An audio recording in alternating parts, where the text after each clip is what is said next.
Hey everyone, welcome to Locked On Lakers for Monday. Brian Kamenetsky and Andy Kamenetsky. Darvin Ham's staff made a huge addition over the weekend, and a massive Russell Westbrook related trade rumor got floated that has Lakers Nation buzzing, and we'll talk about it next. You are Locked On Lakers, your daily Los Angeles Lakers podcast. Part of the Locked On Podcast Network, your team every day.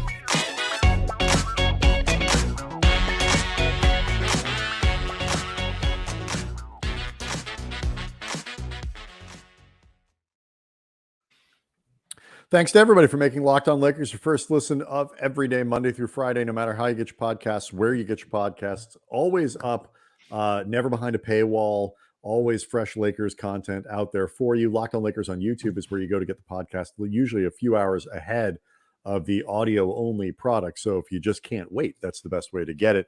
I want to let you know that today's episode is brought to you by Bet Online. Bet Online has you covered this season with more props, odds, and lines than ever before. Bet Online, where the game starts. So we'll get to this rumor, Andy, here in a second, because we've spent a lot of the Russell Westbrook postseason talking about how maybe they could break him up into 3 or 4 different players, or what it might be or something. Or, according to one NBA commentator, maybe they could roll him into another star. So we'll get to that in a second. But first, busy weekend for the Lakers coaching staff. Darvin Ham added Chris Jent, reportedly, who was an assistant in Atlanta. He's worked with Darvin Ham before. And worked with LeBron James when LeBron was in Cleveland. He has been reportedly, from multiple sources, hired and would serve as Darvin Ham's lead assistant, I believe, on the new coaching staff. So this is a big hire for the staff. Yeah, Chris Jent is a really experienced assistant coach. He's had this role for Philadelphia, Orlando, Cleveland during LeBron's first stint there. Sacramento, then a long time with Atlanta. So he's done this for a decade plus. He's got that relationship with Darvin Ham. And what I really like, too, is he, by all accounts, including LeBron's from their time together, but Tony Jones, great writer for The Athletic, covers the Jazz. Also, Chris Kirschner, who covers the Hawks for The Athletic. He is really good with working with guys on shooting.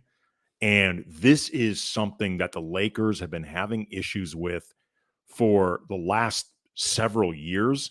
And it's often seemed inexplicable because, to Rob Pelinka's credit, he has made efforts to bring in a lot of different players in a lot of different seasons that, at least on paper, profile to improve this team's outside shooting abilities.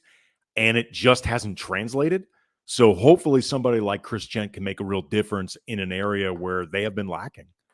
Yeah, it's interesting. LeBron has, in a tweet a few years ago, for example, credited Jent for helping him improve his free throw shooting, because that, as we know, was something that was a problem for him. If you want to define it that way too, the Lakers have often sucked there. Well, I was going to say, LeBron shot 75% from the line last year, which is above actually his career norms. But the 3 seasons before that, his first 3 seasons in LA, were all under 70%. His first season was at 66%. So, his overall tenure in LA has not been strong from the free throw line as a shooter there. So maybe he can get like the brush up course. And you mentioned his time in Atlanta. A lot of people say that, and it's always a little bit tricky to know exactly who is doing what, responsible for what. Players have multiple influences on them on the same staff, but Gent is credited for helping John Collins go from a very bad 3-point shooter early in his career in Atlanta to a guy who's, I think, up around 38-39%. So he's 38% on his career with the Hawks. Mm-hmm. And so he's come an extremely long way in his time there, and Gent gets a lot of credit for that.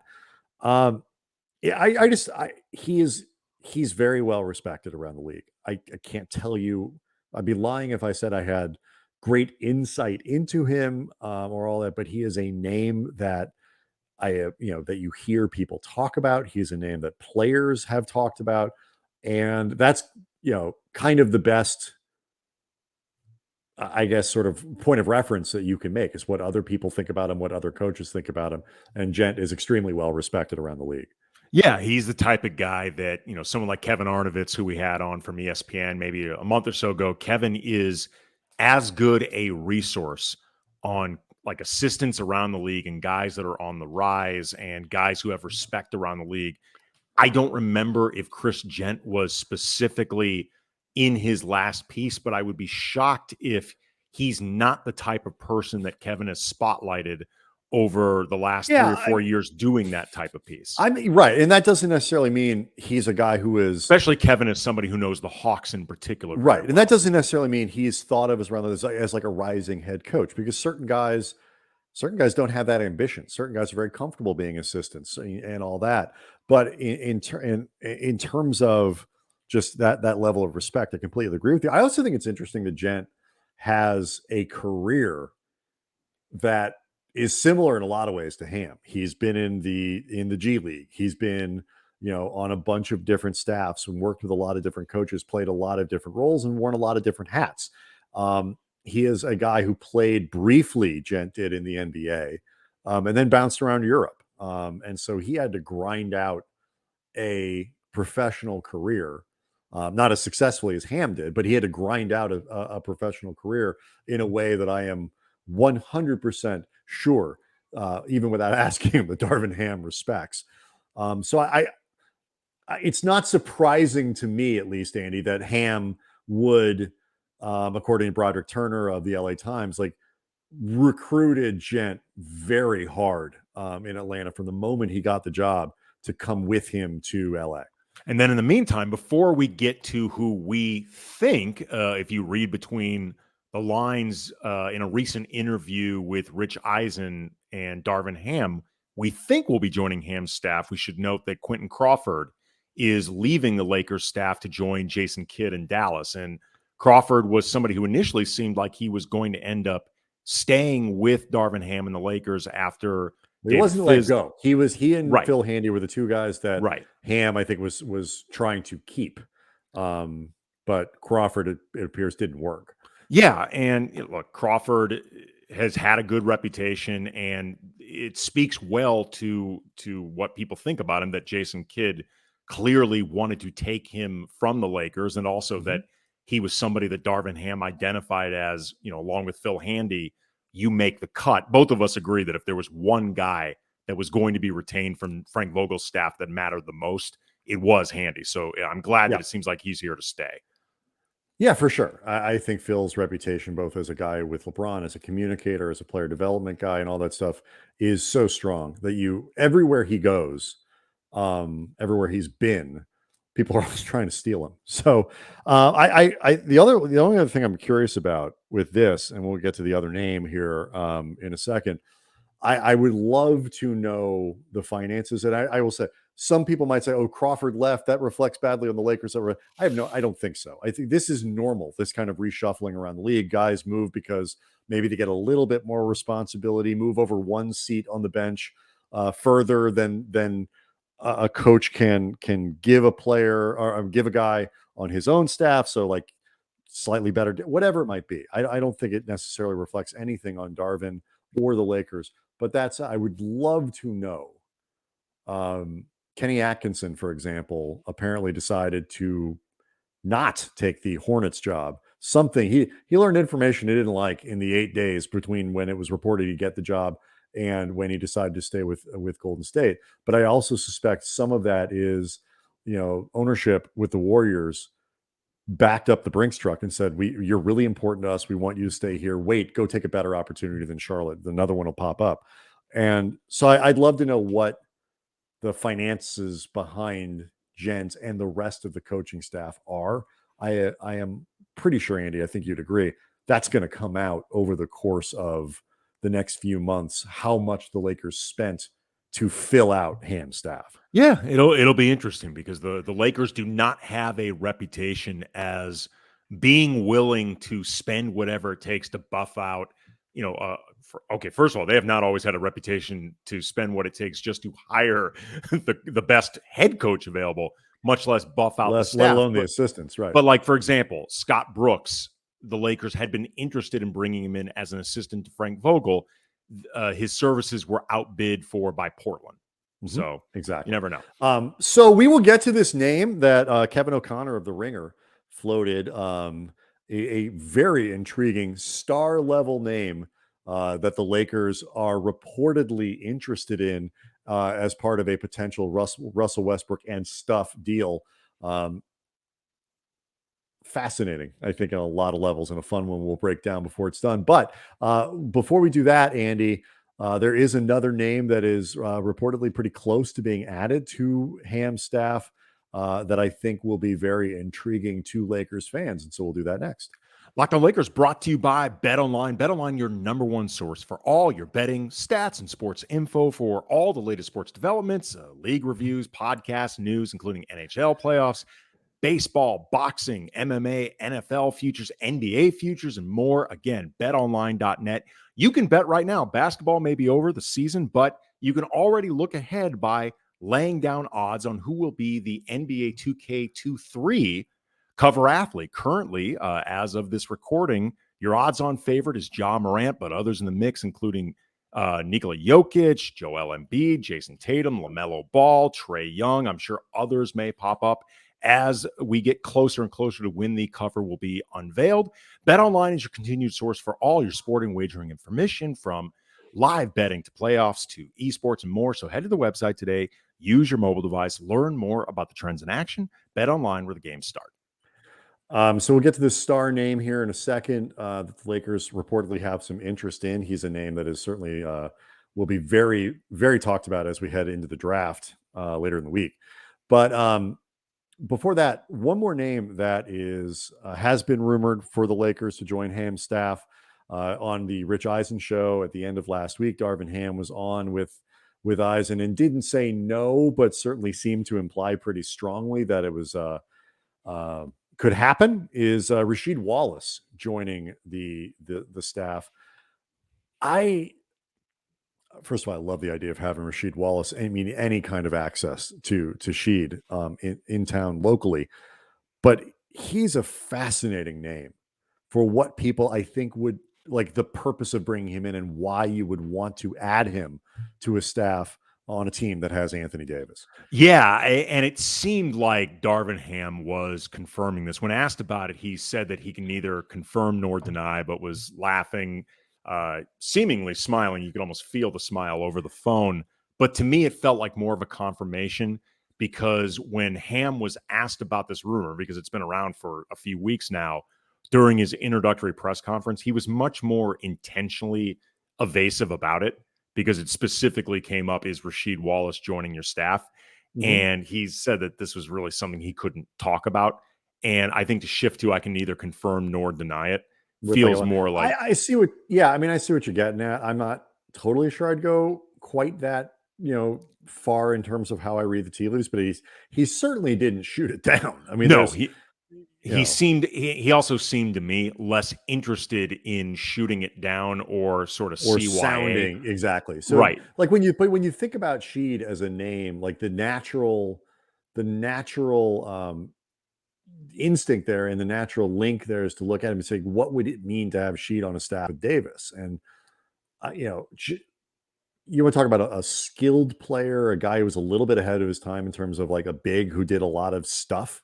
Mm-hmm. Like there are similarities in some ways to the way Rasheed played that I think line up with AD. Sheed's a guy who pushed, 3 assists a game, I think a couple seasons over the course of his career. So he moved the ball well, good defender, good rebounder, could score, really smart player, but obviously play with an edge that really became his calling card. I think it was kind to call. Sometimes he was all edges and no flat, dull parts. Yeah. What I think is really, to me, there's a really fascinating dichotomy with Rasheed Wallace potentially joining the staff, because a lot of people, including you and me, have wanted to see Anthony Davis play with more of an edge, like play with more of not just like a nastiness, but like an arrogance, like a Mhm. confidence of like, you cannot do bleep about me when I am on this court, and carry himself with that sort of thing 24/7. So it doesn't just feel like he's somebody that would never get quote unquote punked, but it would feel like he was looking to punk more people. And that's something that I think people would look for in an influence from Sheed. And I think it actually makes sense. What's ironic about it to me in a certain way, and I don't mean this as a negative for hiring Sheed. I'm all for this.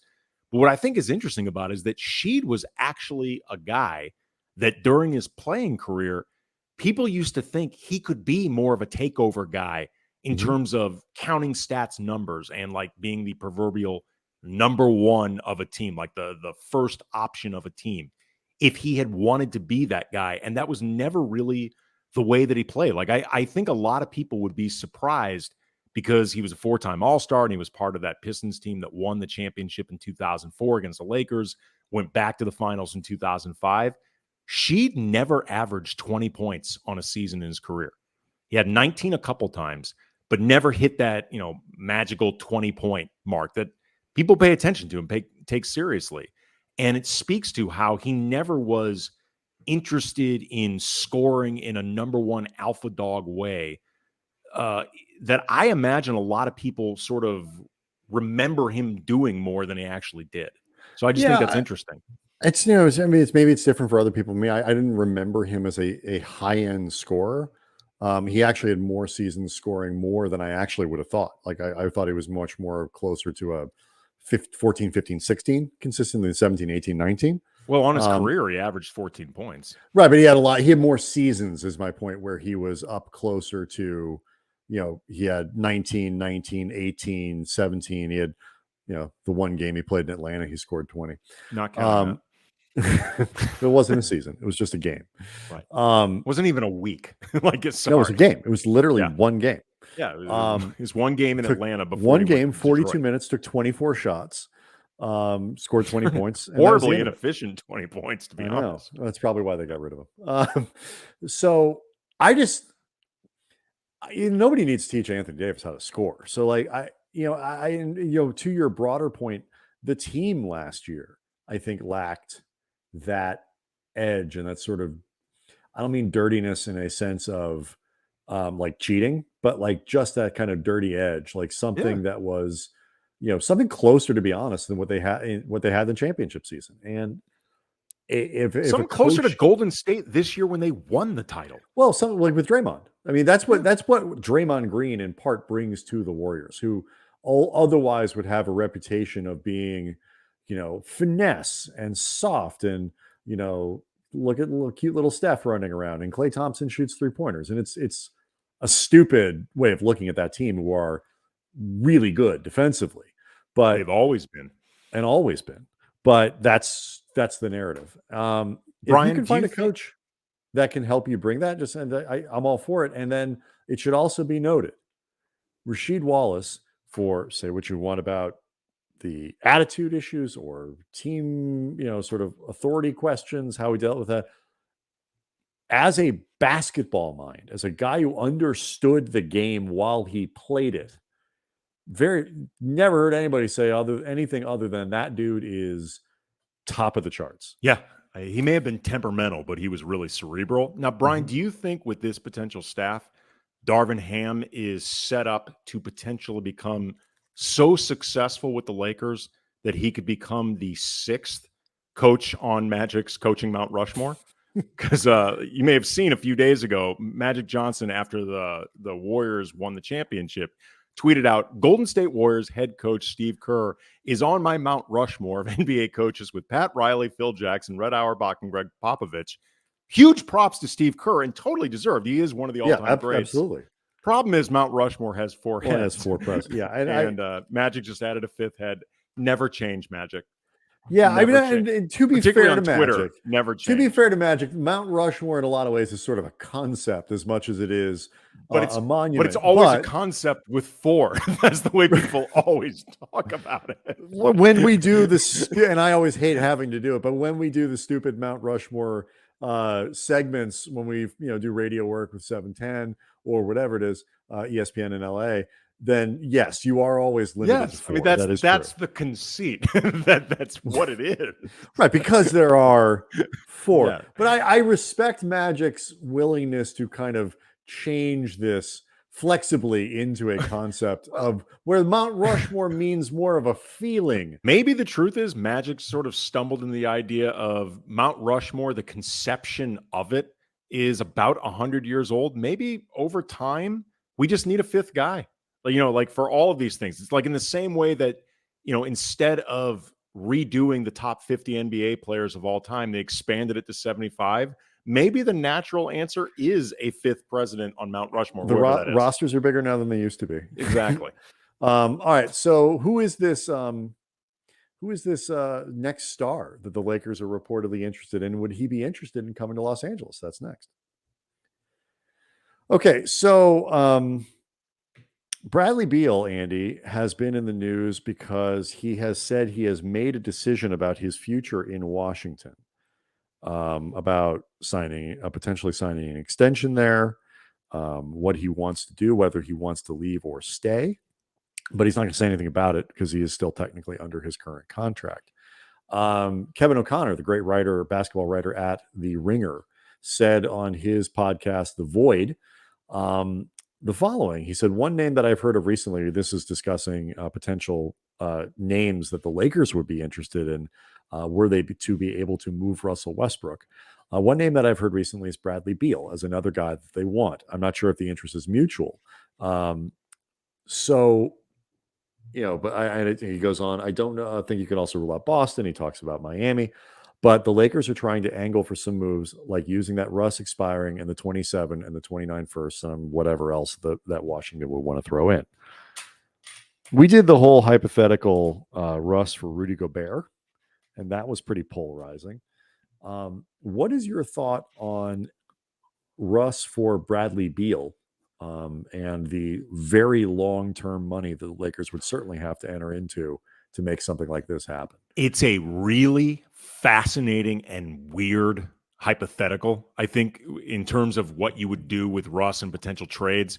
Because if you are weighing this in terms of pure value as a player, Bradley Beal is absolutely worth giving up 2 first-round picks. No question. He is of that talent level.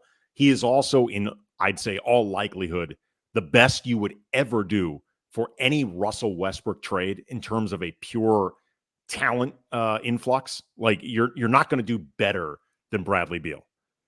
But I'm not going to lie. I mean, I'm not saying I wouldn't necessarily do it over this, but full disclosure, the idea of, because you're going to have to give Bradley Beal the biggest extension that he can get changing teams, which is, I believe, 4 years, $181 million. Right. It's not quite as much as he would be making. It's not the same contract that he would sign if he stayed in Washington. 4 years, 183, which comes down to 45, a little under 46 per season.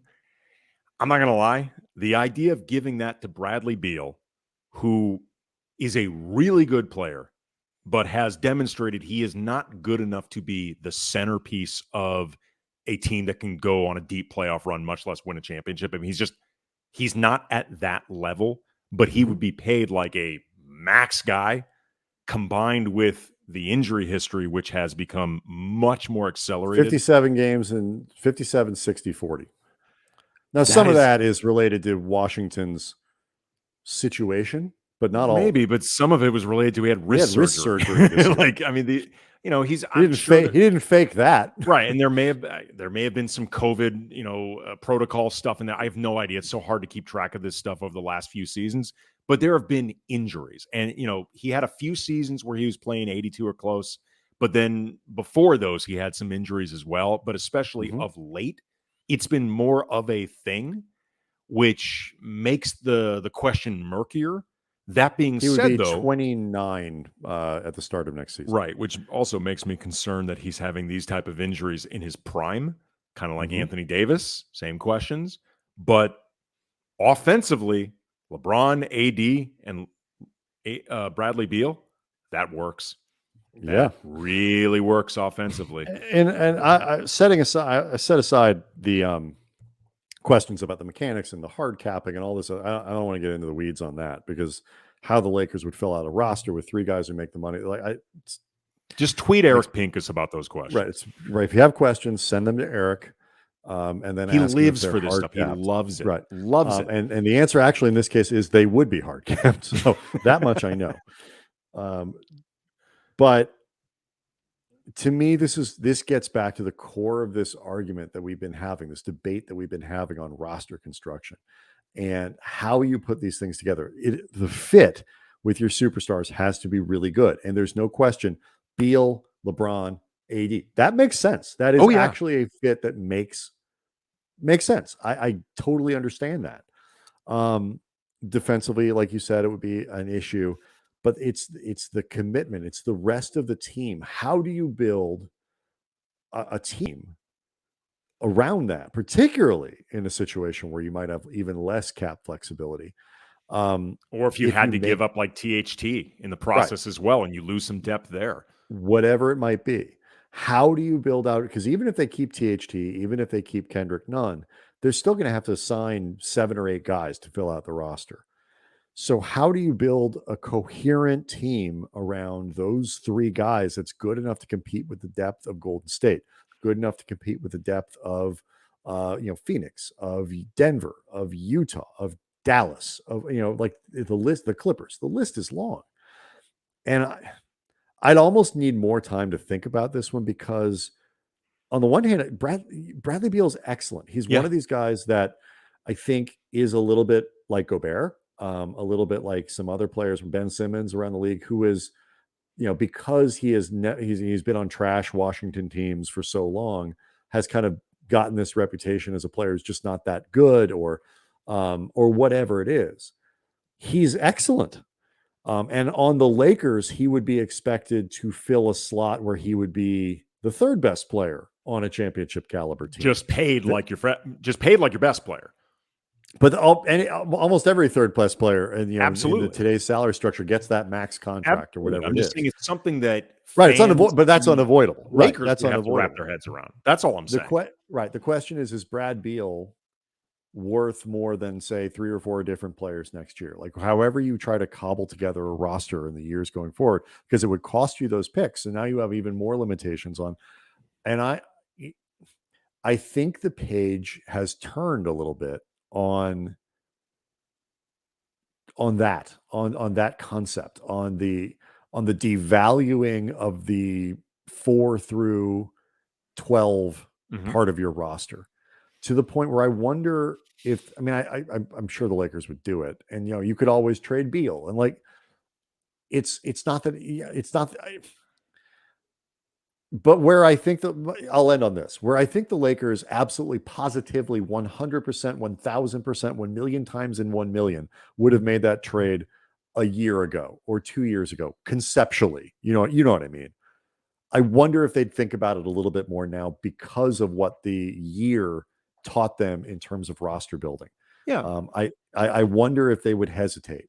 I wonder if other teams would hesitate, because that model has shown itself to be very flawed. If you have even a normal slate of things that you could do to build a roster, and the Lakers don't. The last thing I would throw out there in terms of thinking about this is, again, you are never going to do better in terms of talent that could fit in this hypothetical that both of us agree is not going to happen anyway. Right. Because I don't think this is when Beal has said, this is he knows what he wants to do, he's just not saying it. I don't think this is the answer. And I also think Washington, unless Beal just flat out demands, like, I think Washington get a better return from someone else. But again, just in terms of thinking about this as a hypothetical exercise, examining what the Lakers need to do this offseason, they're not likely to do anything in terms of high-end talent that would fit in one player more than Bradley Beal. But the other thing is, they may not be able to break up Russ into multiple usable pieces anyway. Right. No, I'm highly skeptical that they could. I think this is one of those deals. Like, if you accept the premise that, we're here, we're going to take a chance with LeBron and AD staying healthy, and use that star power while we have it, and that talent level while we have it, bank on AD, ascending to where we think he needs to be and all that. I mean, You ain't going to land anybody more you're going to be talented hard than pressed Beal. to do something, a better all-in move than adding Brad Beal. Yep, absolutely. Plus, absolutely. He's from St. Louis. Exactly. And there's something to be said for that. All right, Locked On Lakers on YouTube is where you go to get the show a little bit early, and subscribe there. We're going to be pushing 7,000 subscribers soon with a little bit of help. So we appreciate everybody there. We are going to do some draft coverage with Mike Garcia. People know him as Canyon Driver. A lot of Laker fans love his insight into the draft. We're going to have him on for Tuesday's show, talking about the mechanics of finding those second round gems, the undrafted free agents, who, if the Lakers buy into the second round, might they target, who should they be targeting. So some great insight coming on the draft, because both of us believe the Lakers are going to try to get themselves into that second round one way or another. So that's coming up for Tuesday's show. Got some other guests we're hoping to line up for the rest of the week. So yeah, things are going to be heating up around the NBA now that we are officially into next season. Last season is now last season. This season is last season. So I'm excited to turn the page, as all Laker fans are. We'll see everybody on Tuesday.